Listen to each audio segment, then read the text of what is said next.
Okay, so I'm here in Mammoth. I'm at Black Velvet Coffee, which is really cool. It's got 3 stories to chill in. There's great coffee. It's not too expensive, and really cool employees. And yeah, check this place out. This is like this.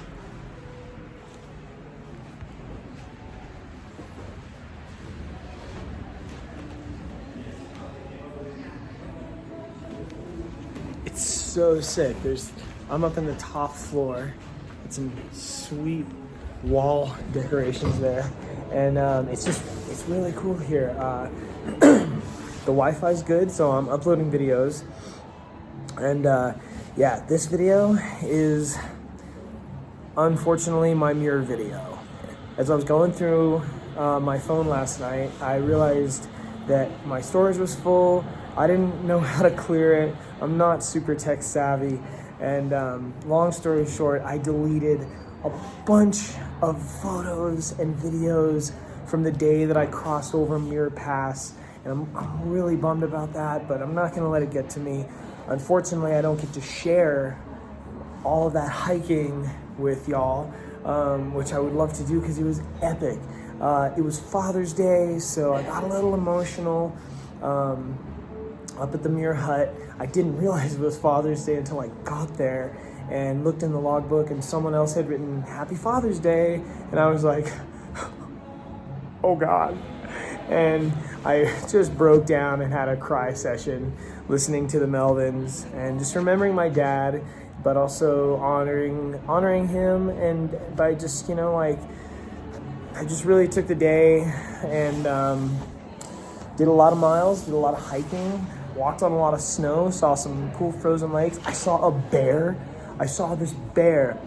I had just crossed over, so I camped about 8 miles south of Muir Pass. So I had to knock out those 8 miles just to get to the top, and the up and over the top, it wasn't the steepest pass, but it was a lot of rolling hills covered in snow, and it was about 1 p.m. when I crossed, so very slushy, very post-holy. I did use my ice axe a couple of times. I thought it was necessary a couple of times. There was a couple of steep hills with, you know, sketchy boot path, but the boot path was good for the most part.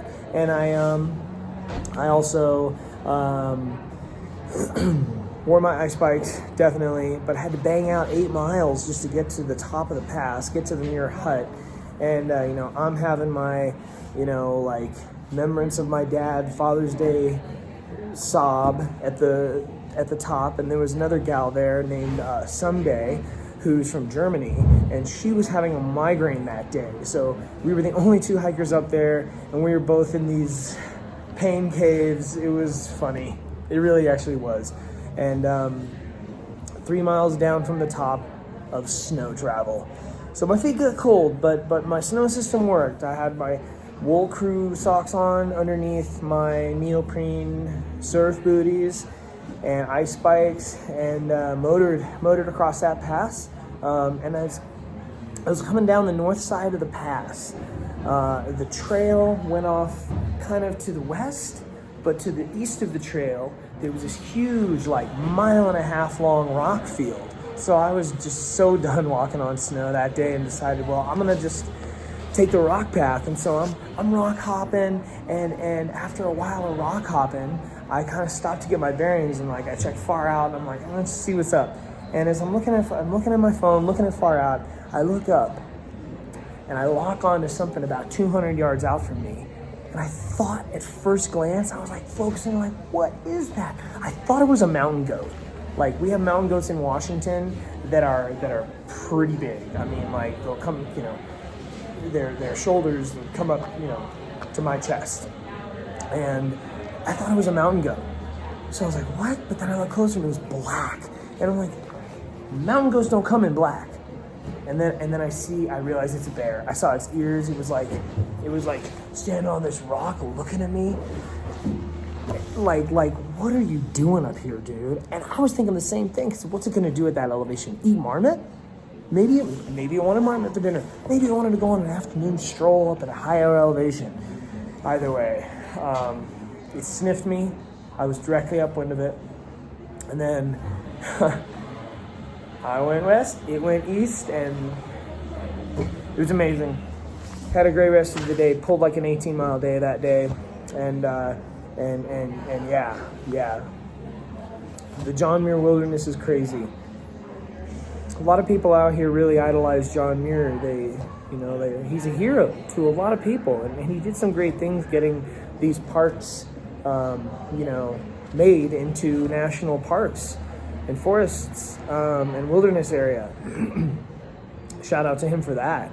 But near into the end of the day on Muir, I was just so I had a point where I was so enamored and just in awe and shock of just the magnitude of these mountains that I almost felt I was walking along the side of a lake on my way to Evolution Lake, which is a cluster of lakes below Muir Pass on the north side of it. A lot of people were camping there, and I pushed forward a couple of miles to a really sick campsite, just a bit lower in elevation. But I'm walking by these lakes, and I'm just like, it's like the sun is getting ready to set. Everything's just as beautiful as it could be. I just had this epic experience crossing Muir Pass and seeing my first ever wild bear in my life. But I just kind of had this weird thought that I was like, man, what if we're not supposed to be up here? This is like, this wilderness, this section of trail has been like walking through one of like, I don't know, God's private gardens. And I've had this feeling over and over again. I finally pinpointed what it was the day I crossed Muir.